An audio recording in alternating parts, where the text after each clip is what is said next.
it's the next level.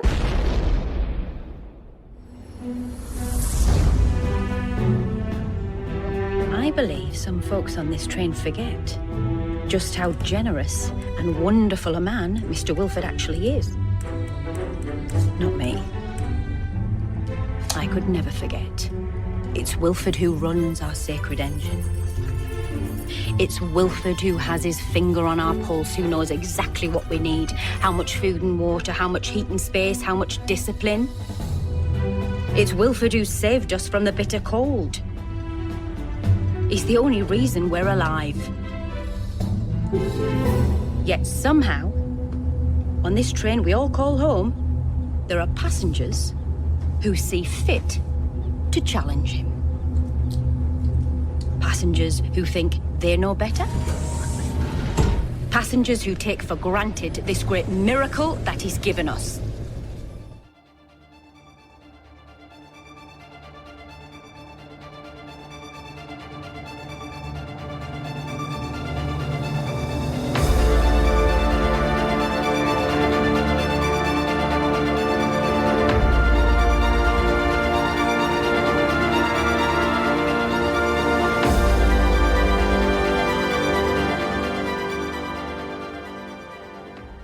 Hey panelers, welcome to the show. I'm Steve. And I'm Kat.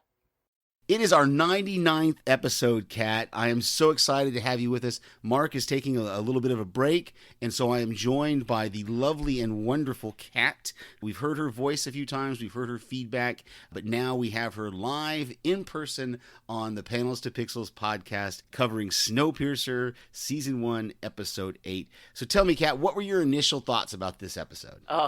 This episode, just like so many of the other ones, is just packed full of so many answers, more than questions, and that's usually what I have. But it was phenomenal. It was phenomenal, just like so many of the last episodes. It's film-like. The cinematography is great. The story moves forward quickly. You can call it a movie. Go ahead, yeah. I was trying to say the story moves forward really quickly and with lots of action, and I just loved it. Yeah, I watched it the first time. I watched it on my iPad at my sister's house. I was on vacation, and I got confused towards the end. And so when I got home, I had to watch it a couple more times just so I could, because there's so much, like you said, packed into this episode. And I really, really loved it. And I'm with you. It continues to amaze me what they can do with filming and digital and what actors and actresses can do. It just amazes me sometimes the way they're able to show emotion, and I'm really, really impressed with this show, and I'm excited. I'm sad that it's going to end here in a week. Yeah, I am too. I can't wait. But yes, everything is so high caliber, and for a basic cable, it's amazing what they're doing. Right from the stars they have, just like you said, to the storyline, to the action. It's phenomenal. Precisely. So the synopsis that they gave us for season 1, episode 8 of Snowpiercer, these are his revolutions, is the revolution has finally come and Leighton leads the lower classes forward in armed rebellion. Melanie's house of cards collapses and she's in danger of becoming the first casualty. That's a really good short synopsis. I'm really been impressed with the IMDb synopses of these episodes. All right, so on our top fives, I'm going to go ahead and let you start if you'd like. Good evening, passengers. Be advised, track conditions will deteriorate over the next 24 hours. All right. Well, personally, I have a hard time going, this is my favorite, 1, 2, 3, 4, 5. So they're not in necessarily any order. But my number 5 was just the cinematography, like I had mentioned before, from the cool, calm tones up in the engine in first class to the gritty tail section, and we'll get into it later, but in the action pieces with the blood, and it is like a movie. It reminds me of 300, maybe a little of Sin City, the way they've taken a comic and put it on the screen and used a lot of those same elements. There's definitely a drastic difference between the shots done in the engine room that are bright and the walls are all white and it's clean, even though it's kind of a Spartan existence for Javi. I had written a whole thing about the Javi character that I just completely dismissed. I really think his actions in this episode are so small. Oh, but they're so meaningful. Oh, yeah. I want to know more about that character. Yeah. I don't know if we will in, just having 2 episodes left, but every one of these characters I want to know a little more about. Yeah. Yeah. And I love you mentioned that, because that stark contrast between, like I said, the brightly lit engine room, and then when we get, it seems almost like as it gets slowly further and further back, you get this more grittier, darker, less light. And then we get the night car, which the feeling for me that the night car is kind of like the middle. It's like between, second and third class. And that's the place where everybody kind of meets up. Right. And all the classes, that's the few times when all 3 of the classes are going to maybe not be completely together, because first class, has got that balcony. But you've got second and third class people there mingling. I don't know why I went straight into the night car, but Well, it's a place where they all have the possibility of meeting, whether first class goes back often or not. But I think you're right. You're right. It's the cantina of the train. it is, and it's really, really cool. And I wonder if they're going to lose that now that the rebellion has begun.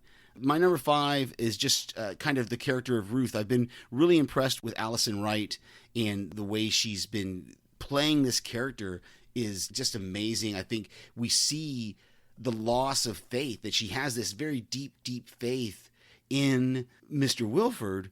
But then when she finds out that he's not alive, when she finds out the engine is deserted, that he's not up there, you really see that change in her face. And I loved her voiceover at the beginning. I'm with you earlier. We were talking about, I wish I had jotted it down. I listened to it briefly before we started recording, and I really like the fact that she's in that voiceover, she's talking about the fact that people have taken for granted what Mr. Wilford has done. And she says, not me. I don't take for granted that he knows the discipline. He knows what we need. He knows all these things. And it almost seems like she should have, I wonder if Melanie had been up front with her at the beginning, if she would have been able to put her faith in Melanie. I don't think so. Yeah. Because her admiration for him and the way he's on a pedestal would not have transferred. It wouldn't have, because Melanie would have had to let her know why Mr. Wilford isn't there. Yeah. And I thought the ironic thing about that cold open is how she's talking, every point she's making about Mr. Wilford is exactly what Melanie's doing, and she's not able to transfer that on to Melanie. I mean, there hasn't been a lot of time for her to do that, but everything she's saying is what Melanie is doing. Mm-hmm. That's her role. Oh, absolutely. Yeah. And I think that's really good you bring that up, because it does show that, and I've got the Melanie character, I'm going to talk about her in my next point, is that I think the difference was she lacks the charisma that Mr. Wilford had. That I think he must have had some sort of a charisma that everybody who talks about him, they talk in awe of him, even though they literally have not seen him for 7 years. Mm-hmm. And how many of them really did? I guess, well, the first class would have all met him when they boarded. Yeah, it seems like it, because I know that's what Commander Gray says that he shook his hand 7 years ago or something like that. So I don't want to miss this point of Allison Wright and her acting just being so good, that especially there towards the end, as she gets to see the truth and she goes in there and she talks to Melanie, and you can hear it in her voice that there's a shame she feels, that she feels that she should have realized, that it's like you can see the wheels turning in her head, that she's going, yeah, I haven't actually spoken directly to him or seen his actual face for 7 years, but I had such deep faith in him, I missed all the clues. Right. And she's just crushed. She's crushed. Yeah, completely. And her, like you said, you can see it on her face. And her face acting, I mean, it's so subtle, and the director is so smart in letting them do that without words conveying so much.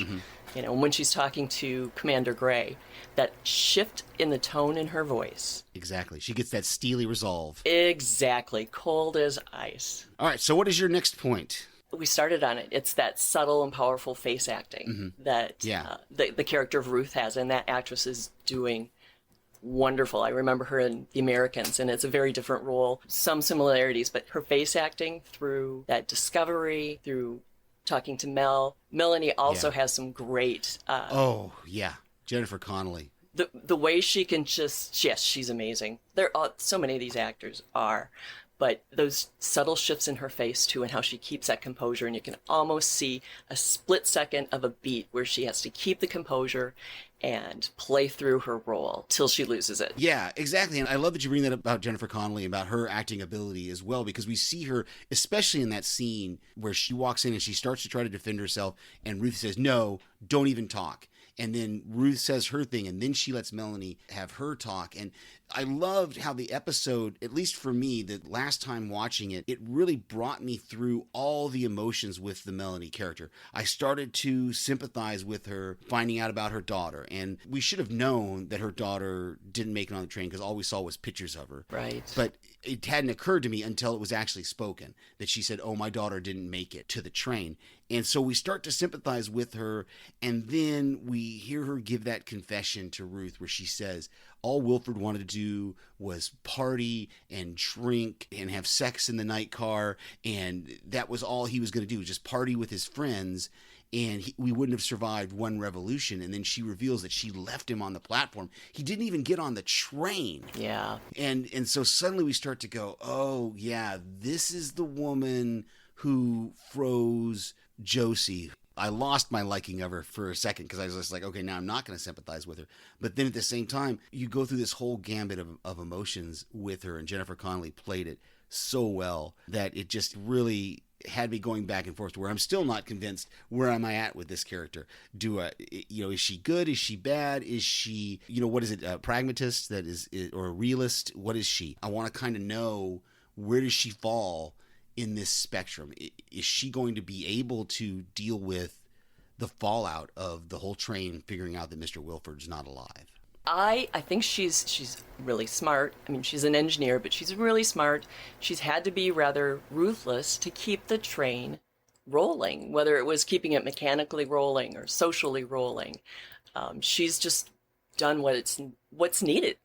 And if she gets a chance, I think she will yet. And I think she wouldn't give a flip if first class just disappears. I think she's really aware of that when she was somewhere in her head thinking that sooner or later there's not enough resources for everyone. And that came up in the other episode, that she in her heart somehow knows some people are going to have to be left behind or let go of.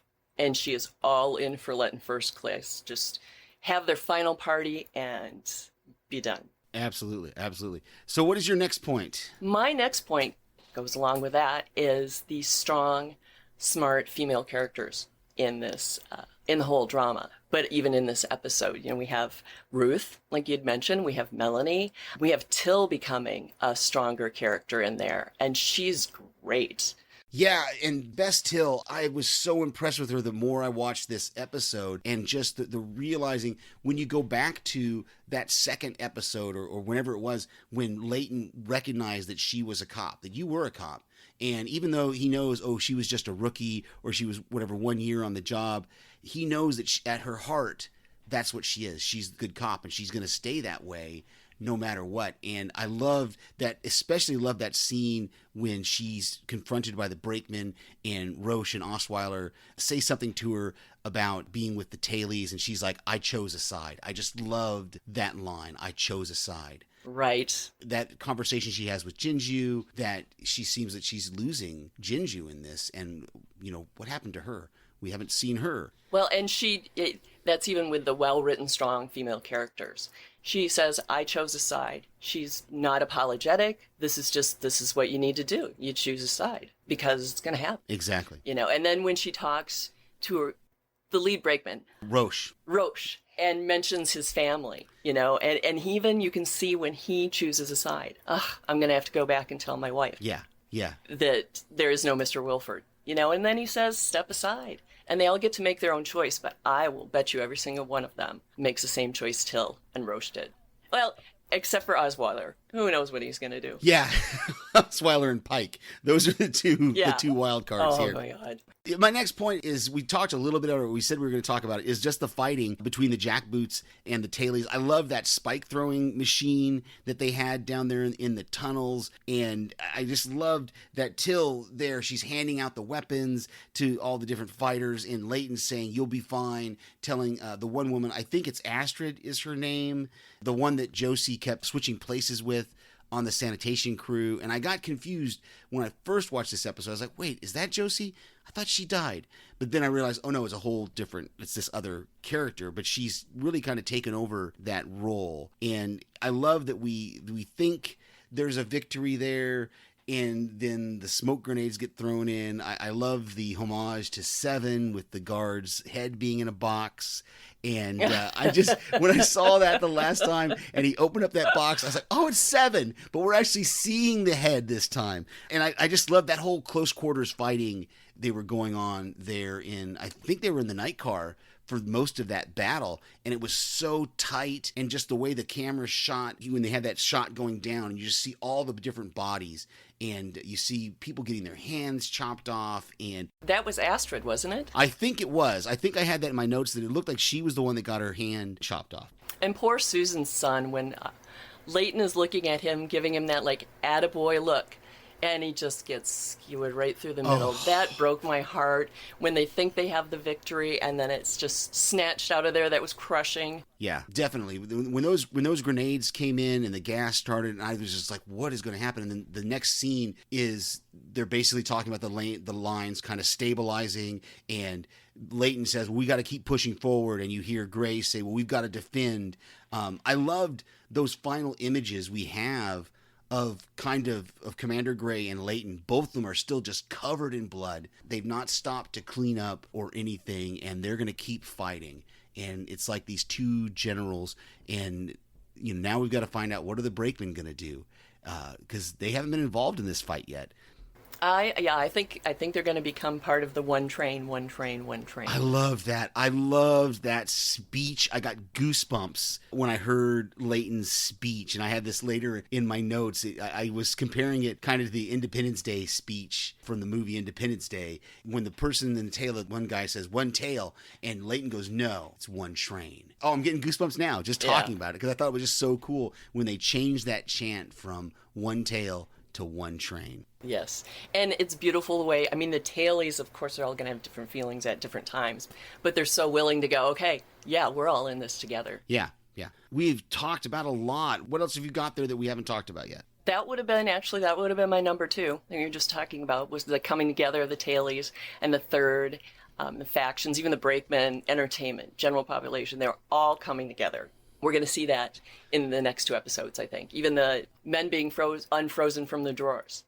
Everybody's going to come together. They're going to choose sides, and I think it's predictable. Well, for me anyway, I have ideas about who's going to choose what side, and I love it. Yeah, I'm excited. I saw a little bit of the preview before my DVR cut it off, and I was almost disappointed that I saw the preview, because I was like, no, I don't want to be spoiled. So, yeah, I'm excited for the finale coming up. I loved all those final scenes setting us up for the finale, that, like I talked about already, the lines kind of stabilizing. You talked about the guys in the drawers. I love that when Strong Boy comes out of the drawer and he's speaking Mandarin. Yep. And the one guy says, well, what, he didn't speak Chinese before? And the guy goes, no, he didn't speak. Mm-hmm. And those guys, even though we don't know their fates yet, I think they're still hiding out. They were going to wait for the tailies and everyone coming forward. And that was part of Leighton's plan, but they got cut off. Right. In the night train. And that actually was my number 1, right, was that reveal that people are changing in those drawers. Yeah. And we saw Leighton dreaming, and there was a question of, was he dreaming? Was that, was that knowledge we had before, or was that his real dreaming? And when he starts speaking Mandarin, it's like, yeah. People are not just frozen in those drawers. They're either changing, they're having ideas, things implanted. Who knows what that is? But I loved that. It was part of one of my comments way back, stopping and looking at all the books that Melanie had on her shelf. Biology, Darwin, the perfection of the human race. And I just felt like, oh, there's the reveal. What's going to happen? What is her plan? She's going to keep the race alive. Right. Yeah, and it was a little bit, I don't want to say disappointed, but because those guys really seemed to come out of it a lot faster than Leighton. Leighton, it looked like it took him a whole day or day and a half to get over being in the drawers for just a month. And these guys have been in the drawers at least a few weeks longer. But yet we see Pike eating cake, talking without any problems. We see Strong Boy, come out speaking Mandarin, and his teeth I couldn't really see his teeth well, but it didn't look like he had the black teeth all that much. Right. So I wonder if there's different ways people are treated in the drawers as well, and how much of that are we going to get? Or different levels that people are put to sleep or frozen. And also, I don't think it's been a week. I was trying to follow.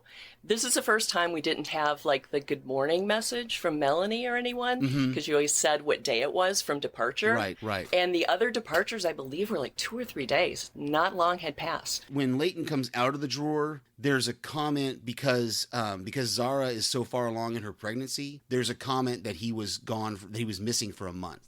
Really, I didn't catch that. So I don't know if that missing for a month included the time before he got put in the drawer or just how long he was in the drawer. But we also know that I'm assuming, and I think I said this in the last episode, that Zara's child, that's Leighton's child that she's carrying.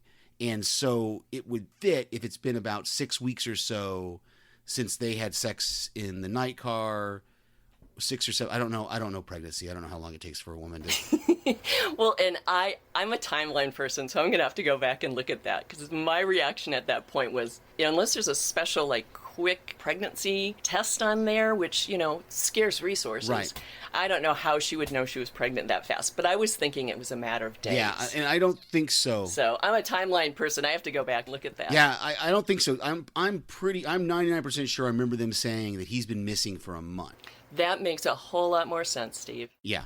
Okay, so I had one quote here, and you've got a quote, so we'll share those, and then we'll go into our notes.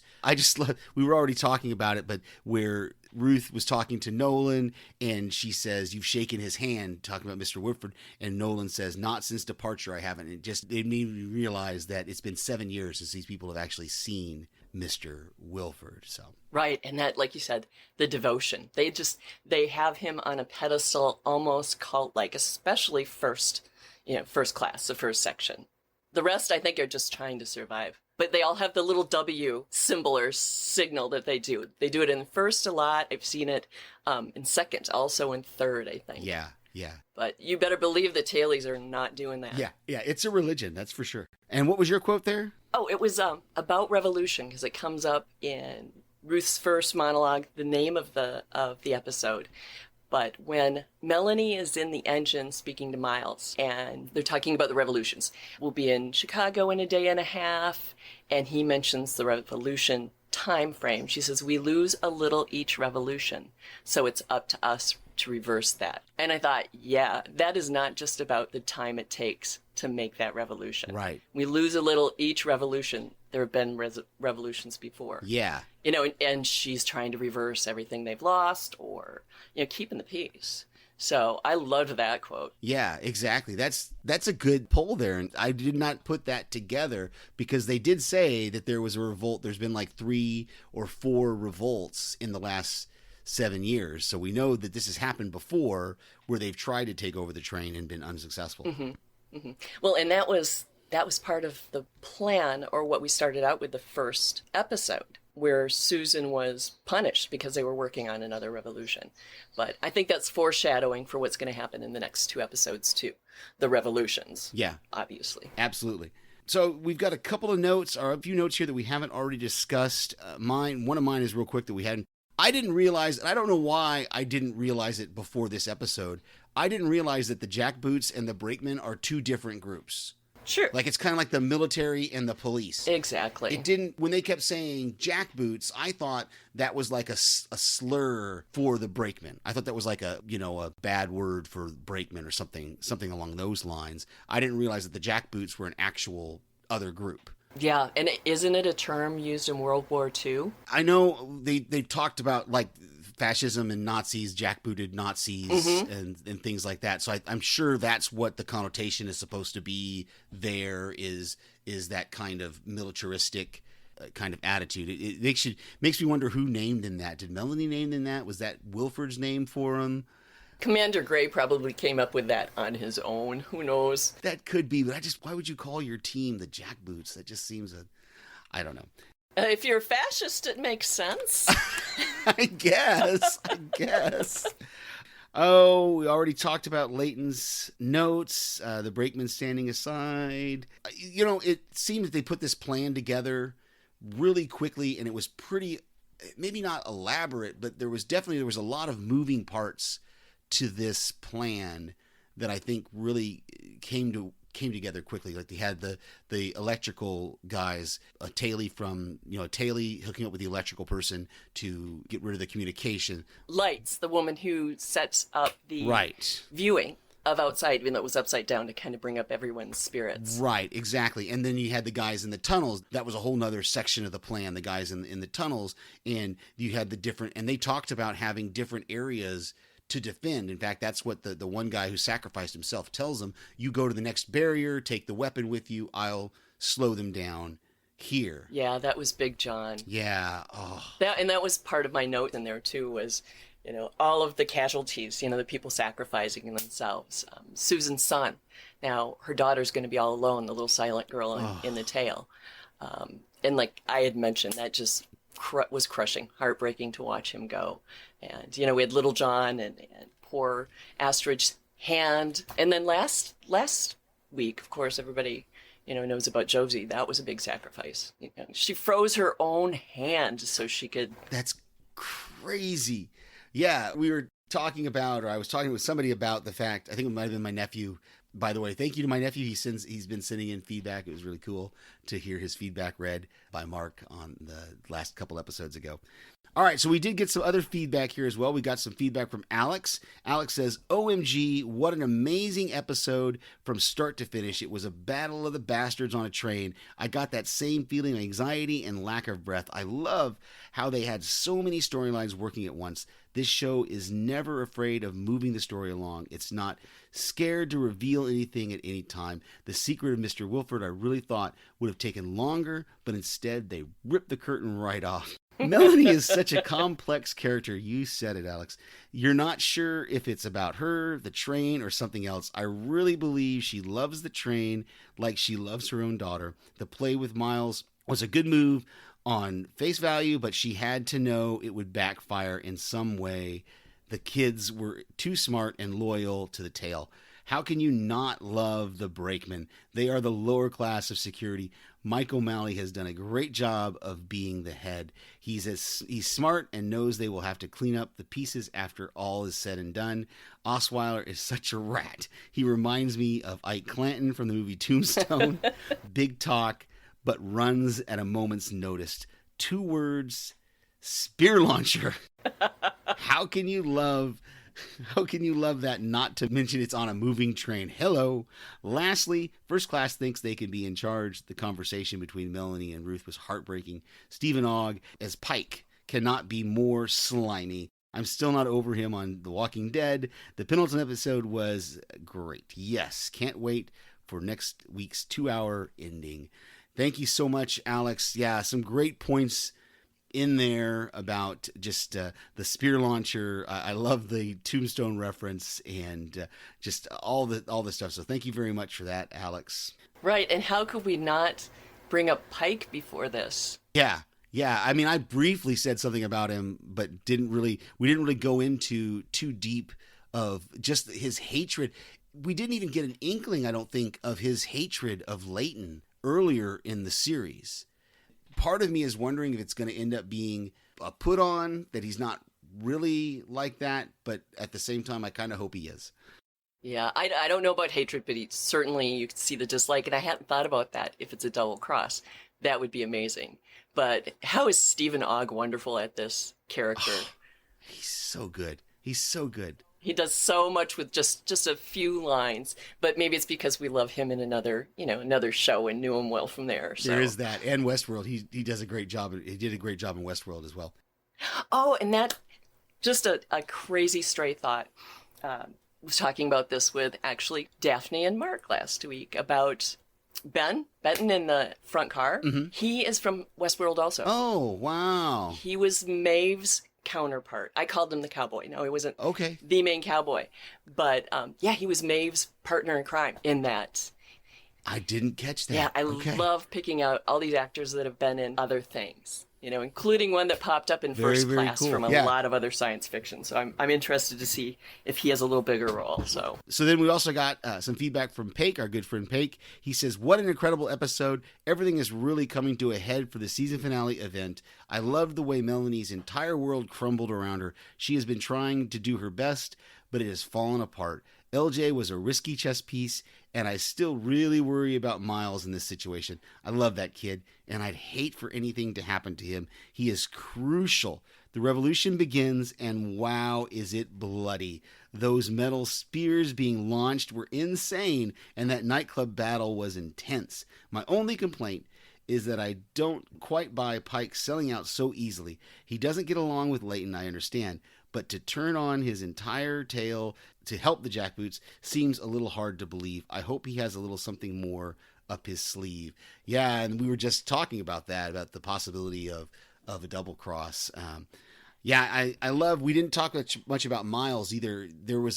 I noticed this last watch at the beginning of the episode before he lets LJ into the engine. He's holding a watch and he's looking at maps and he's looking at the train, and you can see that he really wants to learn what the engineers are doing, what the pilots of the train are doing, and that was really cool. And I'm going to take this moment to talk a little bit more about Javi, because I think Javi kind of gets the short end of the stick in this episode. He's been stuck in that engine for 7 years. He mentioned this to the other guy a week or so ago, where he says, "At least you have Melanie. I don't even have that. I can't have a girlfriend because I might slip and say something wrong." He's basically been a prisoner up there for these 7 years, and then he's the one who reveals the truth. He lets Ruth and Commander Gray into the engine. He tells them the truth, and what does he get for it? He gets carted off by the jackboots, I'm assuming to a cell or maybe a drawer, who knows, but they took him away. Well, he chose sides. He didn't choose early enough, that's for sure. He just didn't choose wisely, I guess. And he's been so isolated. I can relate to that. He's up there. Who knows if he's even seen another person besides Mel and Bennett. Exactly. Now, we also have some audio feedback from our good friend Mark. Mark is taking some time off, as I said earlier, but he has submitted in some feedback. So let's see if we can get that played now. Hey, panelers, Mark here. I just wanted to say thank you to Steve and Kat for covering this week's episode. I'm taking a little time now, just like Steve did. So I did actually get to watch the episode. I was really happy with the episode. It's really amazing. It's pretty funny because now you're thinking, hey, I should be on this. Mark should be on this. No. But I have to thank them for doing this week. And I'm just going to give you a few thoughts about episode 8. These are his revolutions. And I just want to say I love the cold opening with Ruth, praising Mr. Wolford about keeping people alive. I just love the openings from people's perspectives of how their lives are on the train and their thoughts. The fact that Melanie's world is now crashing on her with the leaked information of Mr. Wolford not being on board, which I think is somewhere on the train. He's got to be there. He's got to be in a drawer, perhaps. I don't think he's gone. The rebellion with an actual, the tail and the third, and how they are making things hard for everyone else and getting the brakemen involved. This is the start of everything, and this is pretty cool, and that's where everything is going, I think. The tail is getting very tactical, which is awesome. I love that idea. They're actually, forming a group. And I really liked Andre's speech. I love that speech. One of the best parts of the episode, in my opinion.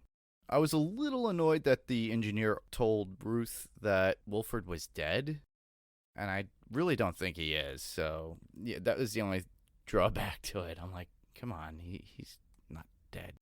And by the way, using Crazy Pants Lila Jr. was fun. And then that quote that she gives, the tailies? She got all excited when they said that they were doing an uprising. All excited about it and everything.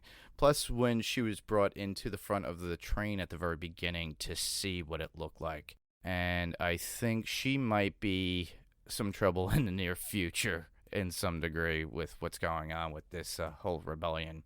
And that ending. Wow. I can't wait to see what is going to happen next. And by the way, panelers, our next episode, our 100th, yes, our 100th, will be a celebrity interview with none other than the AMC's comic book men.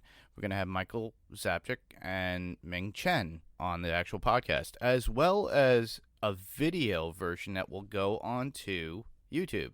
So that's why we've been plugging away at YouTube lately as we do, and we just love the idea of having it. So that will be available this week as well, not right after this, obviously, so give it a couple of days. But I can't wait to come back on so we could talk about this season finale. And I'll catch you all on the next panel. And thanks again to Steve and Kat for covering this week. Good night, everybody. Well, thank you so much, Mark. I appreciate all your thoughts. And it's possible, I guess, maybe Melanie's lying about Mr. Wilford, but I don't think so. I think she was telling the truth. I think she left him on the platform, and he's nowhere to be found. I'm not so sure about that. But I think she probably did tell poor Javi that he was dead. I don't know. It's an interesting thought, because you would think that would be a card that she would play. If he actually is in a drawer somewhere or something like that, that would have been a card she would have played at some point, but maybe not. Well, here's a thought. Maybe she does not know he's in a drawer.